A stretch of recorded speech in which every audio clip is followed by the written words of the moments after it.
Salam kerahiman. Hari ini tanggal 8 September. Kita akan baca dari 615 dan 616. Kita mulai ya. Dalam nama Bapa dan Putra dan Roh Kudus. Amin. Bapa kami yang ada di surga, dimuliakanlah namamu. Datanglah kerajaanmu. Jadilah kehendakmu di atas bumi seperti di dalam surga. Berilah kami rejeki pada hari ini, dan ampunilah kesalahan kami, seperti kami pun mengampuni yang bersalah kepada kami. Dan janganlah masukkan kami ke dalam pencobaan, tetapi bebaskanlah kami dari yang jahat. Amin. Dalam nama Bapa dan Putra dan Roh Kudus. Amin. 615 bicara tentang intensi, tentang maksud. Sedangkan 616 kita bicara tentang kasih kepada Allah. 615 1 Maret 1936. Hari ini dalam Misa Kudus, aku mengalami suatu kekuatan dan dorongan yang aneh untuk mewujudkan keinginan-keinginan Allah. Aku memiliki suatu pemahaman yang sedemikian jelas mengenai hal-hal yang telah diminta Tuhan dariku, sehingga kalau aku berkata bahwa aku tidak memahami apa yang diminta Allah dariku, aku tentu berbohong. Sebab Tuhan membuat aku mengetahui kehendaknya dengan sedemikian jelas dan gamblang, sehingga aku tidak mempunyai bayangan keraguan sedikit pun mengenai semuanya itu. Aku sungguh menyadari bahwa aku tidak boleh menunda lebih lama lagi pelaksanaan keinginan Tuhan demi kemuliaannya dan demi manfaat bagi sejumlah besar jiwa-jiwa. Penundaannya akan merupakan sikap tak tahu terima kasih yang paling berat, karena Tuhan sedang menggunakan aku, alat yang papa ini, untuk mewujudkan rencana-rencana kerahimannya yang kekal. Sungguh, betapa tidak tahu terima kasih kalau jiwaku menangguhkan pemenuhan kehendak Allah lebih lama lagi. Tidak ada suatu pun yang akan menahan aku lebih lama lagi. Entah itu penganiayaan, penderitaan, cemooh, ancaman, permohonan, kelaparan, kedinginan, bujuk rayu, persahabatan, penderitaan, sahabat atau musuh, entah itu hal-hal yang sekarang aku alami atau hal-hal yang akan datang di masa depan, bahkan kebencian neraka, tidak ada suatu pun yang akan menghalangi aku melaksanakan kehendak Allah. Aku tidak mengandalkan kekuatanku sendiri, tetapi kemahakuasaan Allah. Sebab sebagaimana Ia memberi aku rahmat untuk mengenal kehendaknya yang kudus, demikian juga Ia akan memberi aku rahmat untuk memenuhinya. Aku sungguh harus mengakui bahwa seringkali kodratku yang rendah menolak hal ini, sambil menyatakan keinginan-keinginan pribadiku. Dan hal itu mengakibatkan suatu pergulatan yang sengit dalam jiwaku, seperti pergulatan yang dialami Yesus di Taman Zaitun. Oleh karena itu, aku pun berseru kepada Allah, Bapa yang kekal, kalau mungkin, ambillah piala ini dariku, tetapi bagaimanapun bukan kehendakku, melainkan kehendak-Mu lah yang harus terjadi, oh Tuhan. Terjadilah kehendak-Mu. Apa yang segera akan menimpaku bukanlah suatu rahasia bagiku. Tetapi dengan kesadaran penuh, aku menerima apapun yang Engkau sampaikan kepadaku, oh Tuhan. Aku mengandalkan Engkau, ya Allah yang Maha Rahim, dan aku ingin menjadi orang pertama yang menyatakan kepadamu kepercayaan yang Engkau tuntut dari jiwa-jiwa. Oh kebenaran kekal, bantulah aku dan terangilah aku di sepanjang jalan hidupku, dan buatlah kehendak-Mu digenapi dalam diriku. Allahku, aku tidak menginginkan suatu pun kecuali memenuhi kehendak-Mu. Aku tidak peduli apakah itu akan mudah atau sulit. Aku merasakan desakan yang luar biasa yang mendorong aku untuk bertindak. Hanya satu hal yang dapat menahan aku, yakni ketaatan suci. Oh Yesusku, di satu pihak Engkau mendesak aku, dan di lain pihak Engkau menopang aku dan menghambat aku. Dalam hal ini pun, oh Yesusku, terjadilah kehendak-Mu yang kudus. Selama berhari-hari tanpa terputus, aku terus berada dalam situasi ini. Kekuatan fisikku menurun, dan meskipun aku tidak berbicara kepada seorang pun mengenai hal ini, Mother Superior memperhatikan kepedihanku dan mengatakan bahwa penampilanku tidak seperti biasanya dan sangat pucat. Ia menyuruh aku pergi tidur lebih awal dan tidur lebih lama. Dan pada petang hari, ia menyuruh membawa semangkuk susu hangat kepadaku. Ia memiliki hati seorang bunda penuh perhatian dan selalu berusaha menolongku. Tetapi dalam kaitan dengan penderitaan batin, hal-hal lahiriah tidak mempunyai pengaruh sedikit pun. Dan semua itu tidak membawa banyak kelegaan. Dari kamar pengakuanlah aku menimba kekuatan dan mendapat penghiburan, karena aku tahu bahwa tidak lama lagi aku akan dapat bertindak. 616. Pada hari Kamis, ketika aku pergi ke kamarku, aku melihat di atasku hosti kudus yang bersinar cemerlang. Kemudian aku mendengar suatu suara yang agaknya datang dari atas hosti itu. Dalam hostilah kekuatanmu. Ia akan membela engkau. Sesudah kata-kata itu, penglihatan itu pun lenyap. Tetapi suatu kekuatan yang luar biasa menyusup ke dalam jiwaku dan suatu terang aneh yang membuat aku melihat dengan jelas wujud nyata dari kasih kita kepada Allah, yakni melakukan kehendak-Nya. Hari ini panjang. 1 Maret 1936 di dalam Misa Kudus. Aku mengalami suatu kekuatan dan dorongan aneh untuk mulai mewujudkan keinginan-keinginan Allah. Perlu kepekaan. Kalau kita acuh tak acuh, kita nggak peduli, pasti kita nggak bisa rasakan itu, ya. Dan hal ini sebetulnya menyangkut tentang pendirian kongregasi baru. Aku sadar bahwa aku tidak boleh menunda lebih lama lagi pelaksanaan keinginan Tuhan. Demi kemuliaannya dan demi manfaat bagi jiwa-jiwa. Jadi sesuatu yang mau Tuhan ingin laksanakan atau yang Tuhan kehendaki ini, Suster Faustina udah gak bisa nunda-nunda lagi. Karena apa yang Tuhan kehendaki ini punya dua tujuan. Satu, demi kemuliaan Tuhan. Dan yang kedua, demi manfaat bagi jiwa-jiwa, bagi orang banyak. Penundaan itu bisa dianggap sebagai suatu sikap tidak tahu terima kasih.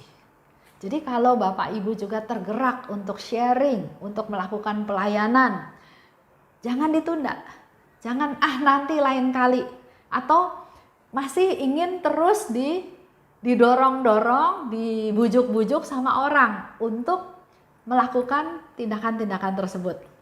Sering ya saya mengalami atau banyak cerita juga bahwa nanti lagi lah. Itu kan cuma satu orang yang minta saya. Dia mungkin karena suka aja sama saya, jadi dia minta saya. Tapi kan belum tentu orang lain suka saya. Jadi nantilah saya tunggu beberapa orang, kalau minta saya berarti mungkin memang mereka butuh saya. Ada yang seperti itu. Ada juga diminta kur, suaranya bagus. Ayo ikutan kur, jadi anggota kur. Supaya lebih banyak yang nyanyi.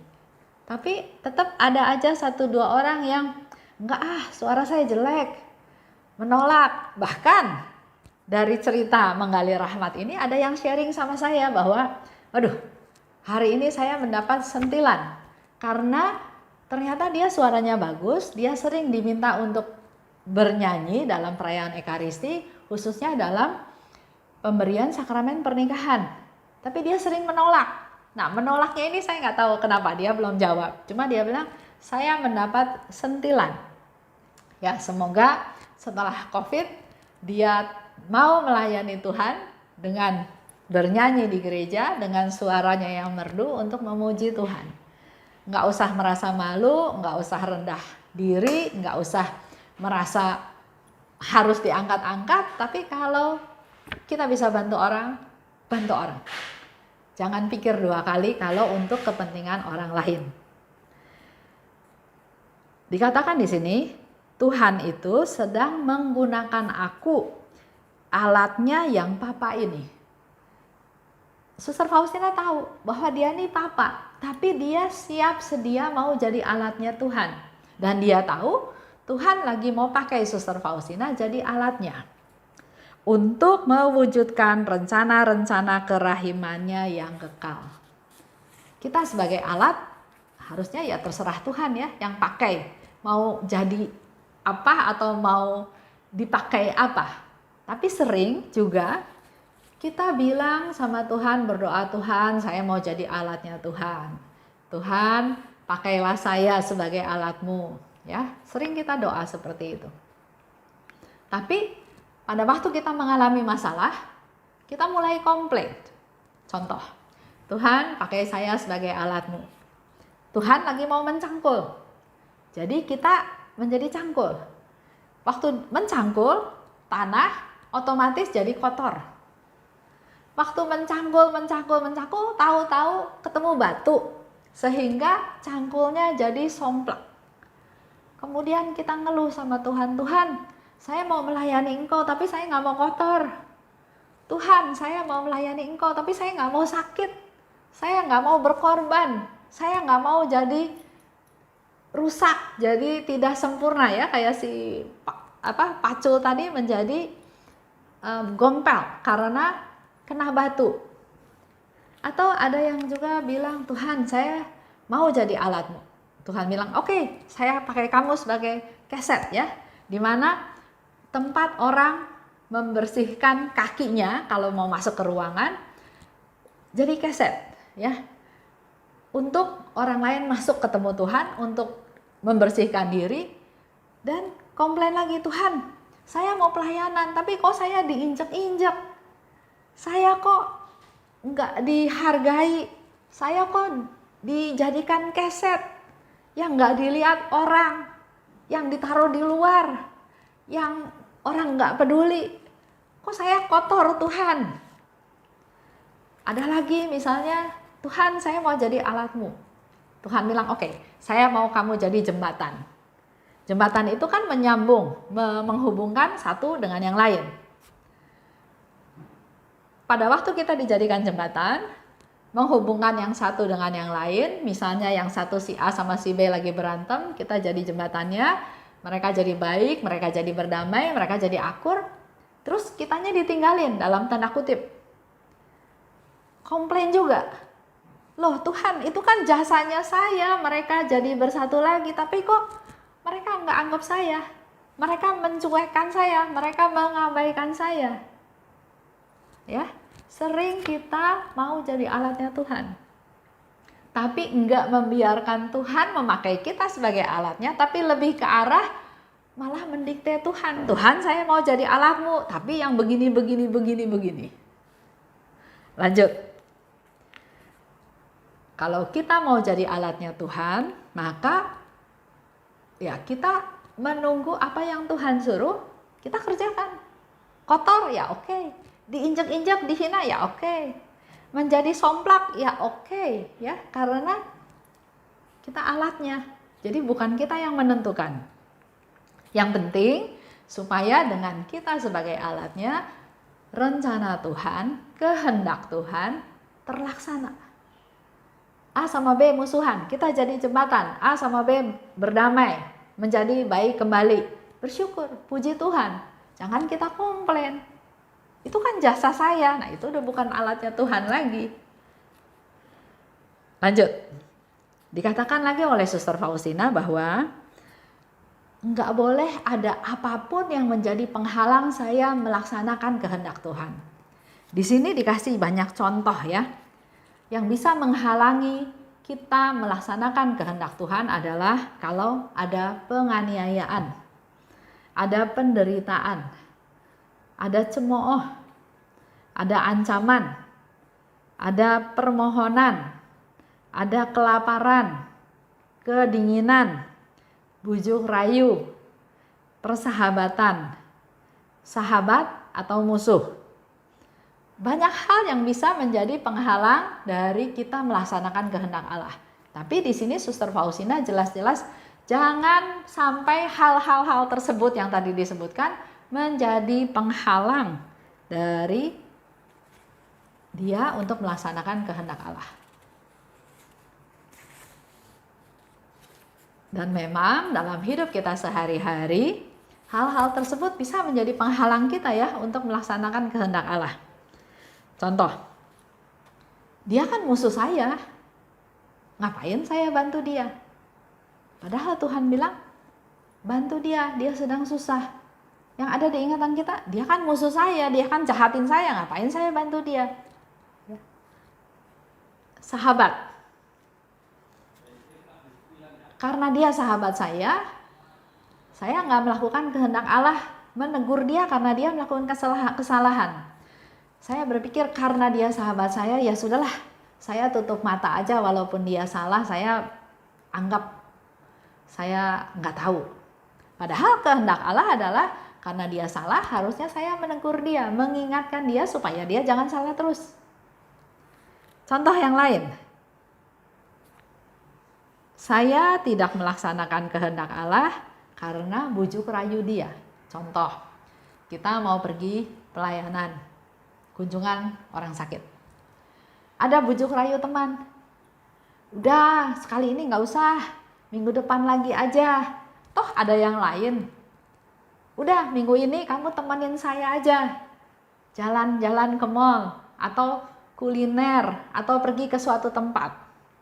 Karena bujuk rayu, maka saya tidak melaksanakan kehendak Allah.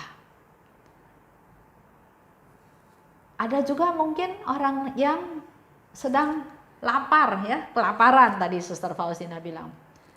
Diajak apa aja nggak mau. Saya katakan saya nggak mau pelayanan, saya nggak mau lakukan kehendak apapun. Pokoknya saya harus kenyang dulu. Kalau perut saya sudah kenyang, baru saya melakukan kehendak Allah. Jadi itu pun menjadi penghalang buat kita melakukan kehendak Allah. Di sini Suster Faustina sudah kasih tahu, jangan sampai hal-hal tersebut menghalangi kita untuk melakukan kehendak Allah. Jadi di dalam otak kita, dalam pikiran kita, yang jadi prioritas pertama adalah melaksanakan kehendak Allah. Kalau punya tekad seperti itu, halangan-halangan itu tetap ada. Bujuk rayu, permintaan sahabat, sikap musuh, keadaan ekonomi, kitanya kelaparan, kitanya kedinginan, atau penderitaan, atau cemooh, banyak. Tapi kita harus punya tekad bahwa saya mau melaksanakan kehendak Allah. Lanjut ya. Aku tidak akan mengandalkan kekuatanku sendiri, tapi kemahakuasaan Allah. Suster Faustina ingatkan, walaupun kita punya niat, prioritas, ingin melakukan kehendak Allah, tapi jangan mengandalkan diri sendiri. Harus mengandalkan Tuhan. Berserah pada Tuhan, mohon Tuhan kasih rahmat. Jangan bisa sendiri, karena kita manusia ini manusia yang lemah. Ia memberi rahmat untuk mengenal kehendaknya yang kudus. Tuhan kasih rahmat ke kita untuk kita tahu kehendaknya. Dan di sana Suster Faustina bilang, maka Tuhan juga pasti akan memberi rahmat untuk dapat memenuhinya. Kita punya iman ya, percaya. Kalau Tuhan minta kita melakukan kehendaknya, pada saat yang sama Tuhan juga pasti kasih rahmat untuk kita mampu melaksanakan kehendaknya. Yang sering terjadi tidak terlaksana, tidak melaksanakan kehendaknya adalah karena kehendak bebas kita, karena egois kita, karena kepentingan kita, karena fokusnya saya, maka kita nggak bisa melaksanakan kehendak Tuhan. Tapi di sini hari ini Suster Faustina ingetin kita, Tuhan kasih rahmat kepada kita untuk mengerti kehendaknya, tapi sekaligus juga Tuhan kasih rahmat untuk kita mampu melaksanakan kehendaknya. Luar biasa ya. Lanjut. Dikatakan lagi oleh Suster Faustina, sering Kodratku yang rendah menolak hal ini. Jadi walaupun tahu kehendak Allah, kita juga sering ya menolak. Enggak lah, besok lagi, lain kali aja, ya. Lebih mengikuti keinginan pribadi, kata Suster Faustina. Sehingga terjadi pergulatan dalam diriku. Tuhan suruh saya A, tapi kehendak pribadi saya bilang B. Terjadilah pergulatan, ya. Dan pada saat itu dikatakan oleh Suster Faustina, aku berseru kepada Allah. Kehendak-Mu lah yang harus terjadi, Tuhan. Terjadilah kehendak-Mu. Aku mengandalkan Engkau. Buatlah kehendak-Mu digenapi dalam diriku. Jadi dia fokusnya pada kehendak Allah. Bukan fokus kepada diri sendiri, tapi fokus pada kehendak Allah. Aku mengandalkan Engkau, Tuhan.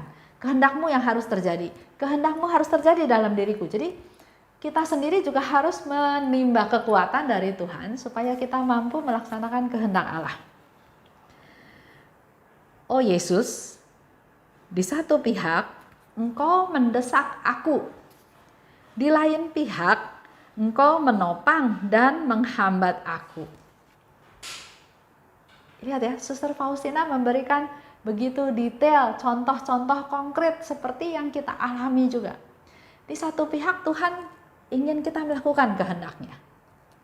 Tapi di pihak lain, Tuhan sepertinya menghambat aku untuk melakukan hal tersebut. Ya, tadi dengan berbagai permasalahan, tantangan ya.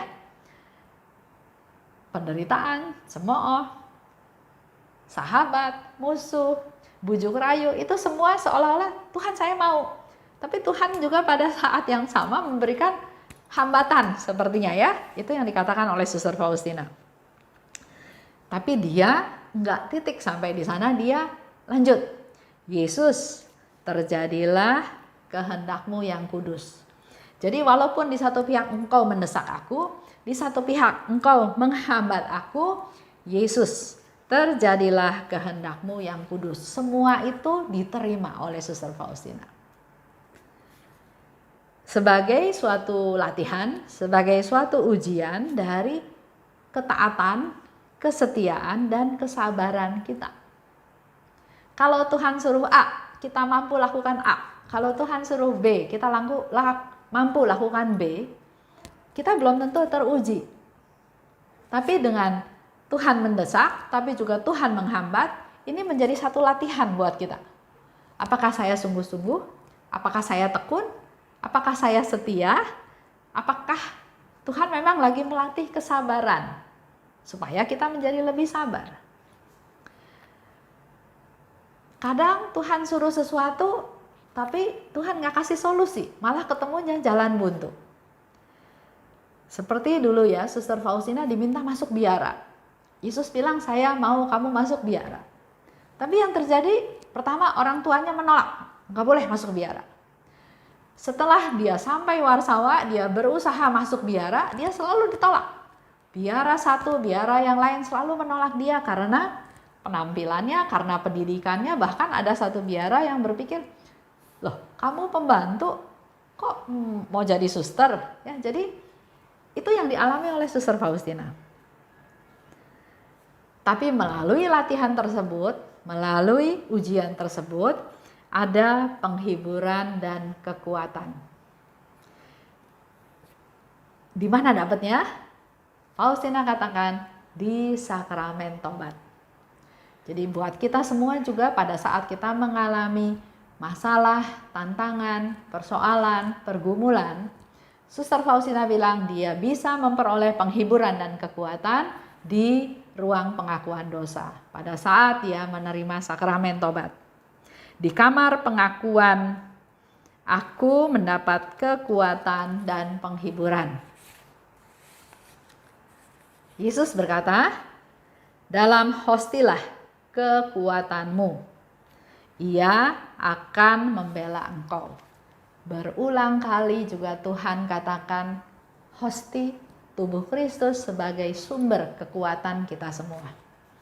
Jadi Tuhan sudah kasih solusinya, sudah kasih jalannya. Menyambut tubuh Kristus. Kristus bertahta dalam diri kita. Itulah sumber kekuatan yang paling utama buat kita semua. Dikatakan suatu terang aneh yang membuat aku melihat dengan jelas wujud nyata dari kasih kita kepada Allah. Kan ada banyak ungkapan ya, dengan berdoa, dengan memuji Tuhan, dengan bernyanyi, dengan melakukan kehendaknya, dengan banyak hal. Kita mau menunjukkan kasih kita kepada Tuhan. Tapi di sini Suster Faustina katakan dengan suatu terang yang aneh, Tuhan memperlihatkan sesuatu yang sangat jelas. Wujud dari kasih kita kepada Allah adalah melakukan kehendaknya. Jadi kalau kita mengasihi Allah, lakukan kehendaknya Tuhan. Itu yang menjadi wujud nyata kasih kita kepada Tuhan. Tugas kita pertama, jangan menunda. Kalau kita punya pencerahan, punya niat, punya dorongan untuk melakukan kehendak Allah, jangan menunda. Kedua, jadi alatnya Tuhan supaya Tuhan sebagai pemilik alat tersebut leluasa memakai alat. Jangan disuruh cangkul, jangan dipakai untuk mencangkul tanah. Giliran mau sampai deket tanah, cangkulnya menolak, menghindar. Nggak mau, Tuhan saya nggak mau kotor, Tuhan saya nggak mau kena batu, Tuhan saya sakit. Bukan seperti itu ya. Jadi alatnya Tuhan yang membuat si Tuhan ini senang memakai alat tersebut. Terima sakramen tobat. Dan keempat, melaksanakannya sebagai wujud nyata kasih kita kepada Tuhan. Itu aja untuk hari ini. Kita tutup ya dengan doa penutup. Dalam nama Bapa dan Putra dan Roh Kudus. Amin. Allah Bapa yang Maha Baik, terima kasih Bapa atas rahmat-Mu, atas pencerahan, atas masukan-masukan yang kami terima pada hari ini. Sungguh Engkau Allah yang luar biasa Tuhan. Engkau memberikan suatu konfirmasi kepada Suster Faustina, dan pada saat ini Suster Faustina juga memberitahukan kepada kami semua bahwa wujud nyata kasih kami kepada Allah adalah kalau kami melaksanakan kehendak-Mu. Buatlah kami peka Tuhan supaya kami bisa mengerti kehendak-Mu dan mampu melaksanakannya. Segala puji syukur untuk-Mu Tuhan, dalam nama Yesus kami berdoa dan bersyukur. Amin. Dalam nama Bapa dan Putra dan Roh Kudus. Amin. Salam kerahiman.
terjadi adanya.